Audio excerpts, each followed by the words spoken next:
within the president's own party. Dan King from Young Boys is up late with me on the Final Five to discuss. Dan, good to see you. You know, the president is quite high on Gina Haspel for running the CIA, but he's already getting criticism for this. Yeah, there's skepticism within his own party. As you said, Rand Paul has already come out against Gina Haspel because of her record supporting torture programs in the CIA.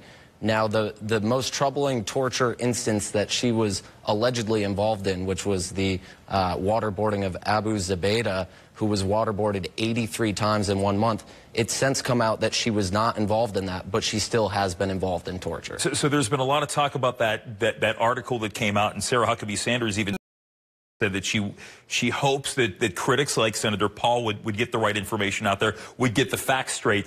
But, you know, torture is something that we haven't talked a whole lot about in recent years. It came out after Abu Ghraib back in 2004, here and there. But it seems like we're having this conversation once again about torture, and you're learning who's in favor of it, who's not, and if it's successful in the first place.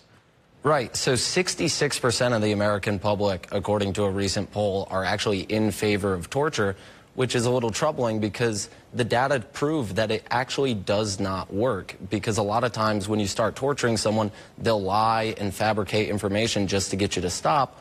Or in really, really extreme cases, it'll mess with their brain and actually cause them to lose memory of what they're supposed to be fessing up to. But it goes back to that poll you just cited where a lot of people are saying, well, look, terrorist suspects, why should I care? These people are coming here to hurt Americans. I don't care how they get the information. And you'll hear a lot of people say torture is how we got lots of information, such as capturing Osama bin Laden and other important benchmarks in the war on terror, but this seems like something that is not going away anytime soon. So in the case of Zubaydah, who I mentioned earlier, he was waterboarded 83 times and lost an eye while he was at this black site, and then it came out that he actually wasn't even affiliated with Al-Qaeda.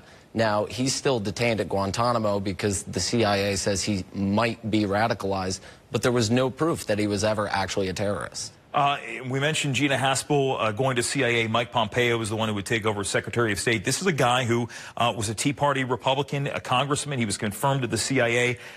There were some people out there who were vocal against his nomination to the CIA. Do you think we're going to still hear about that when he has to go through confirmation for the State Department? Yeah, Rand Paul came out against him for State Department as well as he did when he was up for CIA confirmation. So there's going to be problems with Pompeo. But I think the bigger problems are going to be with Haspel because we've already got Paul out against her. John McCain has voiced concerns about her and said that she needs to go on the record saying she will follow the current laws that say you cannot use enhanced interrogation or torture. So it'll be interesting to see because she can't afford to lose very many Republicans. No. All right. Dan King, good to see you. By the way, should I point out, was that the same shirt you wore when the Eagles were in the Super Bowl? It's a slightly